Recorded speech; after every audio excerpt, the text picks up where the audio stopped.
At Maverick Public Relations, growing your influence is their specialty. NPR works with remarkable companies in the cannabis industry to deliver exceptional results.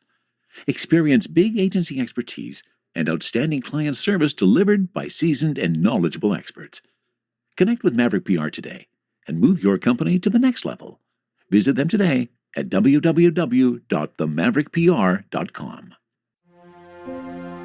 From a studio high above the clouds of the Okanagan Valley, this is the Cannabis Podcast. Exploring the world of Canadian cannabis culture, one toke at a time. Now, here's your host and bud tender, Gary Johnston. And thank you very much. Here we are again. This is episode 10. A decade of shows. No, I guess 10 weeks doesn't really count as a decade, does it? Okay. It's our 10th episode. Today we are going to dive into our bag of tricks of our first Strain Explain in a while. That's one of the things we got lined up. We're trying to dive a little deeper into these, so we give you a little bit more detail about what the strain is, who grew it, where it was grown, the terpene profile, when we have it. This week we're going to look at Ocean View, which is a Sativa Dominant hybrid from Tweed. In retail, we're going to take a look as well. Things are still moving at a glacial pace here in BC. We'll take a peek at that. We'll have a bit of a discussion in regards to what is happening in the general world of legalization. As many are discovering, even though, as we talked about last week in my discussion with Dana Larson, happy that legalization has occurred, there are definitely some tweaks that are needed. Like, for example, one of the stories we're going to talk about is the fact that in Ontario now they are busting a whole bunch of people a day for various cannabis-related laws, shall we say. I use that term very loosely right now. And also, another thing that I wanted to touch on briefly is something we haven't really talked about much. We have, but we haven't specifically. And by that I mean, I want to make sure that for those who are in the audience that are still learning their way through cannabis, that we cover off all the terminology that we are so familiar with, and that is trichomes. We've talked about the terpenes, we've talked about THC and the CBD, but I don't think to date we've actually talked about where all of that resides in your cannabis, and that is on the trichomes. And if you get a chance to grow some, you can watch those beautiful trichomes develop and change shades from clear to milky to amber if you let them go deep enough. And that's where everything is residing. So we'll touch as well a little bit on trichomes over this episode. The other thing we've discovered is that terpene information is not all that consistent. Apparently we're going to need some standards because we should get to the point where we can know based on the terpene profile what that strain is going to do for us. But until the manufacturers start giving us that information in a consistent basis, that's a little difficult to do. So we got a whole bunch of things on the way for you today in episode number 10 of the Cannabis Podcast. And you can probably tell by the pace of my talking at the moment that I'm a little buzzed. I got a little more Maui-Wowie from Indigenous Bloom here in the Okanagan. We're still waiting for our first retail store that is a BC government-approved retail store. Perhaps I'm admitting more than I should at that point. In retail, things are still, as mentioned in the intro, still moving at such a glacial pace here in BC. I think last week we talked about the fact that there was a new store in Tumbler Ridge. That was number 8 in the private retail stores in our province. Still an amazing figure when I think about it. It seems that the holdup, and I guess everybody has known this, but I haven't said it myself, and that is the holdup is the provincial government. There are 172 applications that are currently in the funnel. I heard on the news just the other day that Kamloops, who, if you have been listening, you know is where the very first BC cannabis store was located, still is located. And the Kamloops City Council has now approved 2 more private retail stores that aren't, of course, open because the provincial government is not moving along. They are the ones who are moving at such a glacial pace. So I did some simple math looking at the fact that we had Tumbler Ridge approved last week. And prior to that, it looked like there was one coming about every 2 weeks, let's say. So let's use that as an example. Let's say one is being approved about every 2 weeks. There's 172 in the funnel right now. So that'll only take, about 86 weeks to finalize all of those? So by the 86 weeks, now that's 1.65 years before all of those applications are processed. And then, of course, they got to go back to the municipalities and see if everything gets approved there. So Kamloops now, if you add those two private ones that they approved this last week, they have already approved 7 retail stores. And only one is operating, of course, and that is the BC Cannabis Store. As we're starting to hear in the news, and something we'll touch on a little bit later as well, it almost seems intentional. Let's legalize it, but let's make it really, really hard to get. Well, if that was the goal, they absolutely achieved that. Cannabis is really, really hard to get now for a lot of people, unless you buy it online from the BC Cannabis Store here in BC. And I understand that out on the other side of the country, we have stores that are closing because they have no supply. In fact, there is a store in Newfoundland. Let me get the story on that. So our thanks to ocanada.com for this story, which is on the supply issues blamed as Newfoundland loses its first private regulated cannabis store. I mean, this is absolutely insane. October 17th, it became legalized. We were all thrilled about it. And then that, of course, changed the whole structure of how cannabis was being created. We had massive supplies before legalization. We still have massive supplies after legalization. But I guess most of that is on the bad side of the world, over in the black market side of things, which is still strong, still thriving, the black market. A lot of people have gone back to it, and it's stories like this that are making that happen. So again, to quote from this story on ocanada.com, a privately owned cannabis store in Newfoundland is closing, and the manager says supply issues are largely to blame. Puff Puff Pass Head Shop, what a great name. Puff Puff Pass Head Shop in Clarenville is the province's first private weed store casualty since recreational marijuana was legalized in October. It is one of just 6 private regulated cannabis retailers in Newfoundland and Labrador, and will shut its doors for good on Thursday. Business manager Tina Greening says retailers in Newfoundland and Labrador are only allowed to purchase from 7 licensed producers picked by the province's Liquor Commission. And if you remember back when we talked with Thomas H. Clark, that was one of the things he talked about, which was the problem. They can only get their product from those 7 producers who are simply not providing the amount that they want. So the supply crunch has hampered government-run and private retailers across Canada. Greening also says the quality of the product was not to her customers' standard. Now, take, for example, you've had a customer who has been consuming cannabis for, well, not since legalization, shall we say. Not for 3 months, but how about 30 or 40 years? Well, if that's the case, they know what they want when they come into the store. And Greening adds, she's had customers say to her personally, this is it. I've been in here so many times and you guys never have anything we want, so I'm just going back to the black market and I will never buy legal again. Now that says a lot about legalization in our country at this moment, and that is not a unique situation. I guess supply and quality and demand is a problem all across the country. Perhaps we're still a bit spoiled here in BC, even though we don't have a lot of retail stores. I have yet to find a situation on the BC Cannabis Store where what I wanted wasn't available. But who knows? And clearly, as has already been indicated by price and by quality, a lot of people have already migrated back to the black market for their cannabis. So until this supply issue becomes resolved with perhaps a bit more strength, I think we're all facing some issues that are going to have to be faced by where do we buy our pot? Where are you getting yours? And is that going to change because of the way you see things right now? And that kind of feeds into the next story that I wanted to talk about, and that is an article from CBC. It was an opinion piece by Neil MacDonald. And it was the headline in this piece that really struck my eye. And it actually not only struck my eye, but it struck one of those sister-in-laws that I mentioned earlier, who is a listener of the podcast. And she actually sent this to me as something that she thought that I would be really interested in.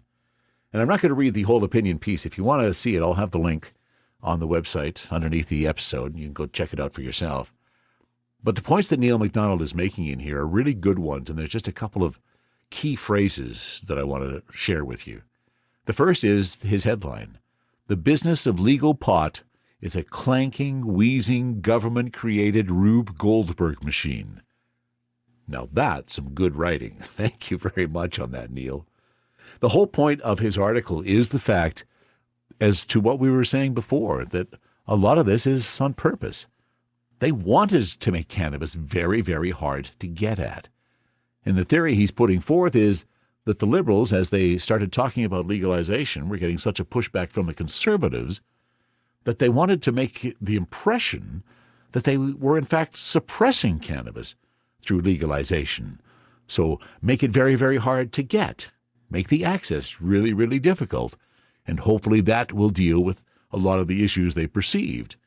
A lot of those issues that, of course, haven't materialized as well. But the points he's making in this article are that there is so much of that going on that we are years away from getting all of this resolved. Another quote from Neil's article, the answer to all of this problem is bureaucrats couldn't give a toss about business plans. It's all about control and taxation.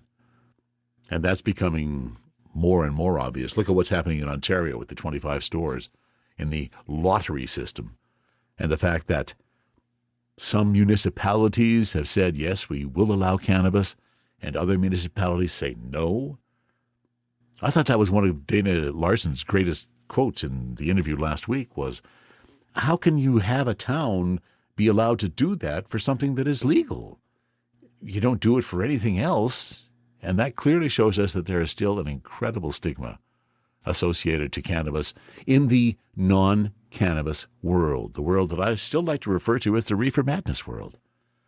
Those of us in this society that still believe those stupid stories in reefer madness, that smoking a joint makes you absolutely stupid and destroys your brain.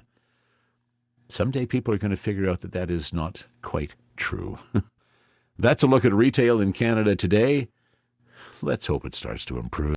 Are you ready for liftoff? Don't miss Canada's #1 cannabis conference and trade show, Lift & Co. Expo, coming this May 12 to 15 to Metro Toronto Convention Centre. Level up your industry intel at the Lift Cannabis Business Conference. Connect with movers and shakers from across the cannabis industry and preview new products and services from 250-plus exhibitors. Plus, everyone loves Lift & Co. Expo's prizes, live music, and more. Visit liftexpo.ca for tickets. That's liftexpo.ca. From the cannabis-infused studio in the clouds, this is the Cannabis Podcast. When I thought about this particular topic, I was quite surprised that it actually hadn't been covered before. It's probably one of the first things that I should have covered off in the first episode or two to give a foundation for an understanding of cannabis and the magic of the cannabis plants, because as you're about to find out, all of that magic resides in a specific part of the cannabis plant. My thanks to the folks at leafly.ca for another great article. This is What are Trichomes and Why Do They Exist on Cannabis? Now, the reason I think it's important to explain this now is I talk about trichomes in the Strain Explain that you're going to hear a little bit later in this episode. And for those who were unfamiliar with that term, I wanted to make sure that it was understood before we actually got into that content. As we all know, well, as many of us know, when it comes to cannabis, there's quite a bit more than what meets the naked eye. If you fancy the flower, at some point in time, you've probably asked yourself about those tiny little crystals that always seem to cover the leaves and buds of your favorite strains. They tend to be shiny, sticky, and always carry the most amazing aromas. And when you look closer, these blankets of frost appear to be large collections of what are known as trichomes. Now, the actual definition of trichome is fine outgrowths or appendages on plants, algae, lichens, and certain protists. It originates from the Greek word trichoma, meaning growth of hair. These tiny microscopic mushroom-looking protuberances look like something out of a science fiction novel, but they're actually the very factories that produce the hundreds of known cannabinoids, terpenes, and flavonoids that make our favorite cannabis strains potent, unique, and effective. So what's the function of trichomes on cannabis? Why are they there? Well, the production of trichomes can be observed in many species of plants throughout nature.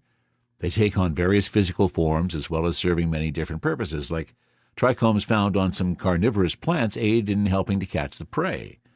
But in cannabis, trichomes function as a defense mechanism. When female cannabis plants begin to produce flowers in the wild, they often become vulnerable to various insects and animals, as well as non-living environmental variables such as potentially harmful UV rays. Well, trichomes serve as a deterrent from animals because their bitter taste and strong aromas render cannabis flowers unpalatable. To animals, perhaps. At the same time, they also serve a dual function in protecting their plants from damaging winds and even some varieties of fungal growth. Now, there are different types of trichomes on cannabis. The three distinct types are bulbous trichomes. Those are the smallest of the bunch. They appear on the surface of the entire plant. Bulbous trichomes are as small as 10 to 15 micrometers, which is tiny enough to only be comprised of a handful of cells. Then there's the capiate sessile trichomes. They're slightly larger and contain both a head and a stalk. These trichomes are quite a bit more abundant than their bulbous brethren, but they can't hold a candle to the bountifulness and size of the third trichome variety, which is capitate stalked trichomes. These range from anywhere between 50 to 100 micrometers wide, meaning they're much larger and can actually be seen by the naked eye. The structure consists of a stalk comprised of epidermal and hypodermic cells that build up to a basal cell which attaches to a large gland head. And this gland head, held together by a waxy cuticle layer, serves as the epicenter for cannabinoid and terpenoid synthesis. All three types of trichomes produce cannabinoids, though it is the capitate stalk trichomes that will appear in abundance in and around the budding flowers, and producing the highest concentration of essential oils due to their size. And if you ever get a chance, and we got a chance to do this last year when we grew some sativa, and as those trichomes were developing it, again using my 20 times magnifying glass, it was fascinating to watch those trichomes develop because they start out clear, crystal clear. And as the plant starts to develop and attains more cannabinoids and terpenes, that clarity turns to a milky substance. And the transition of color within a trichome head represents its peak ripeness. And farmers typically use this as a sign to harvest, which is exactly what we did, because it's at that point when the trichome has reached its full maturation. It will then begin to degrade from this point forward. And my understanding, at least when we harvested at full milky color, not letting them go to amber. There is a ton more information for you to discover about trichomes. That is where the magic lies. That's where our cannabinoids, THC, and our terpenes are residing. I thought it was time that we give a proper explanation to what a trichome is. If you want to dive more into the details, you can explore the rest of the article with the link back on the website. Now you know a bit more about trichomes than you did yesterday. THC, CBD, let's talk about the chemistry, explain that strain.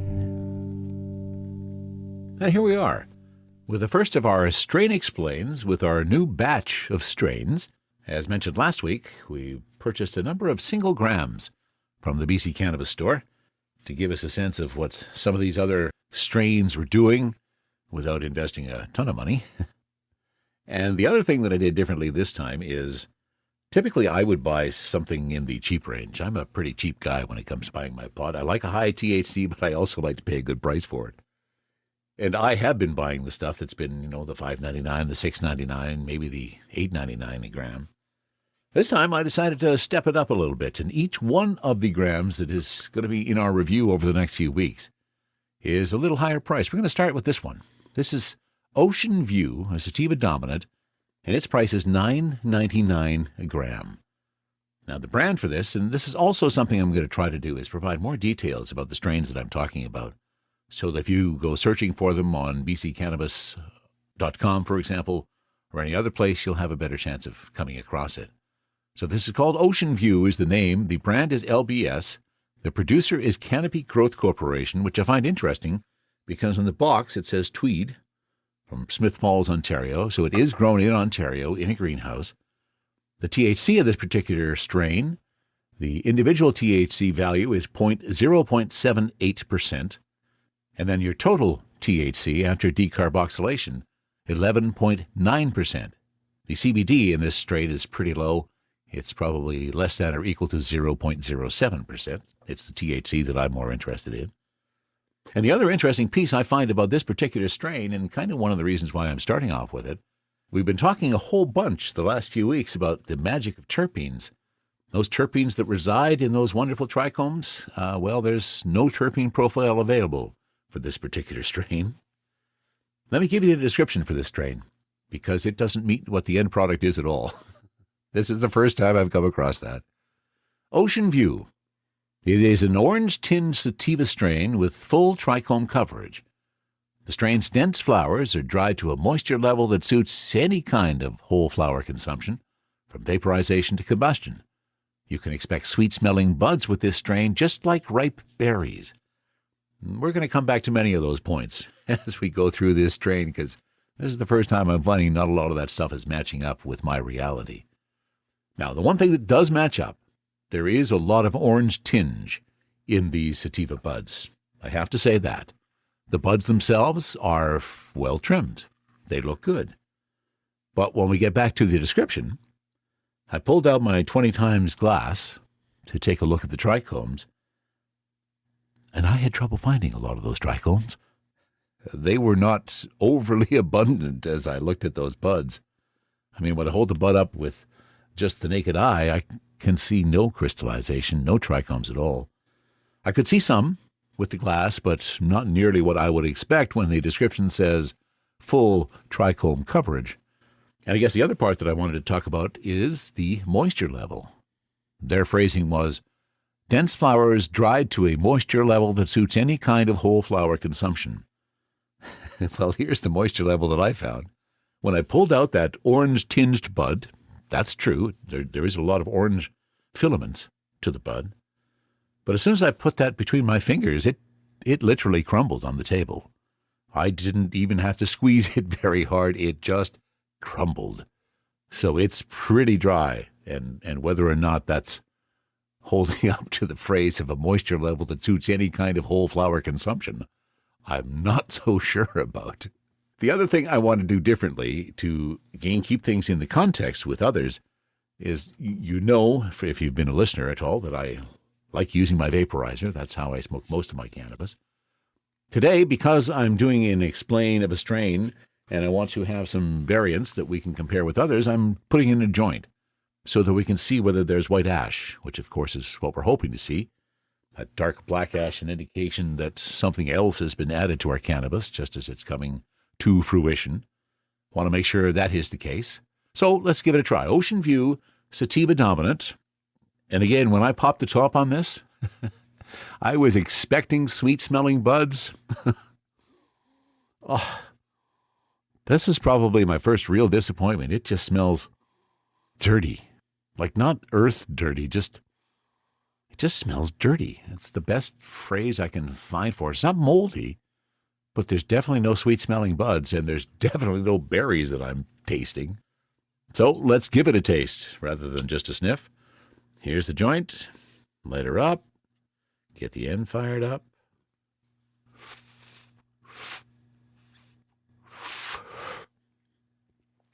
No sweet-smelling taste either, I have to say. Now here, I already told you the THC values. We know that there's no terpene profile available.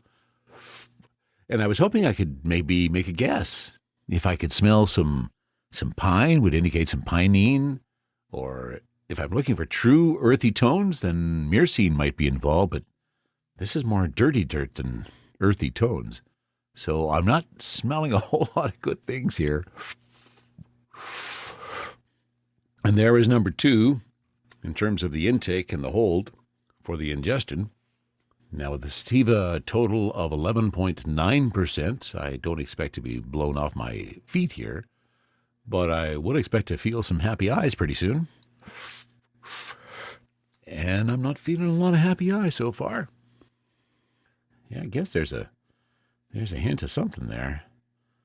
Well, I guess that's why we experiment, isn't it? Because I can pretty well tell you that the next time I go shopping and I go looking for a bud that I want to purchase, it is not going to be the $9.99 per gram bud called Ocean View from Canopy Growth Corporation. The sample I've got before me says, I don't think I want to try it again. You can make your own judgments. Now, I did mention the ash, so I should cover off what the ash looked like. Let's give it the positives when we can. And Yes, true to form. The ash produced by the joint was a nice white ash. There was no darkness to it. It held on fairly well. So the ash part of it, that went well.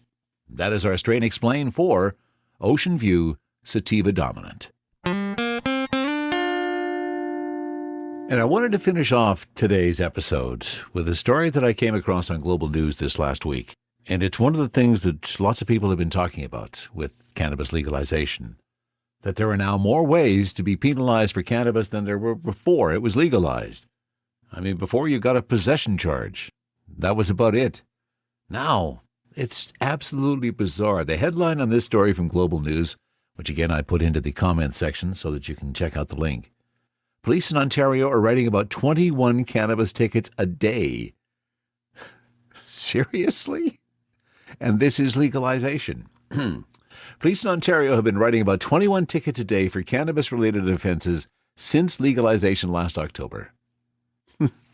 Wow. I guess it's true. This is just a scheme and a scam to get more money. These have been provincial tickets laid under the same system as traffic tickets, but are separate from the Federal Cannabis Act, which provides for long prison sentences. The most common charge, so 1,047 of the 1,652 charges laid, was having cannabis available in a vehicle.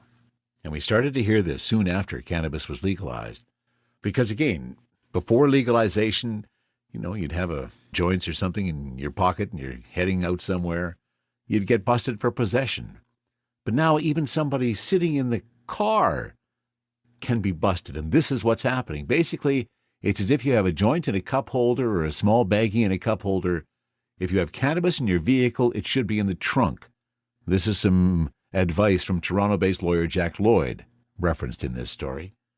Lloyd points out that the charge applies even if the cannabis can't be immediately consumed, if there's a bag of dried flower in the front seat, for example. And his further quote is, it's completely arbitrary. It's not rationally connected to the purpose of the legislation, which is to prevent impaired driving. And he knows a guy who represented himself and resolved it himself for $500. He paid the ticket and was on his way. The largest traffickers may max out at $25,000, which would be a bit more of a fine. The data shows that strong regional differences in enforcement across the province exist too. A region including York, Durham, Bracebridge, and Peterborough saw 117 ticketed for underage cannabis possession, far more than any other area. Toronto had 57.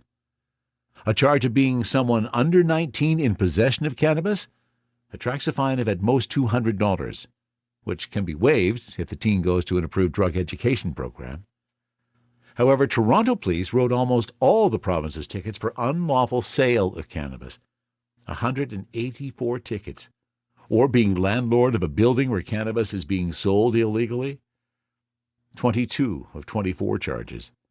This is insane. If you want more details, check out the full story on Global News. This is an area of legalization that I still haven't wrapped my head around. I can't believe that there are more ways now to be arrested and charged, fined, or whatever you want to call it, for cannabis than there were prior to legalization. This is absolutely insane, people. And I guess that kind of also explains why, even though cannabis is legal, when a retail store is opened, it still has that stigma. We have to stuff it into another part of the city where nobody's going to see it. Come on. It's either legalized or it's not. There are so many things we got to fix in our country, and this is one of them. If you have any suggestions on how it can be fixed, share them with me, and I'll share them with the world next time we talk. Same thing, if you have any suggestions for people that you think we should be talking to on the Cannabis Podcast, we want to hear about them. See if we can get them on as a guest.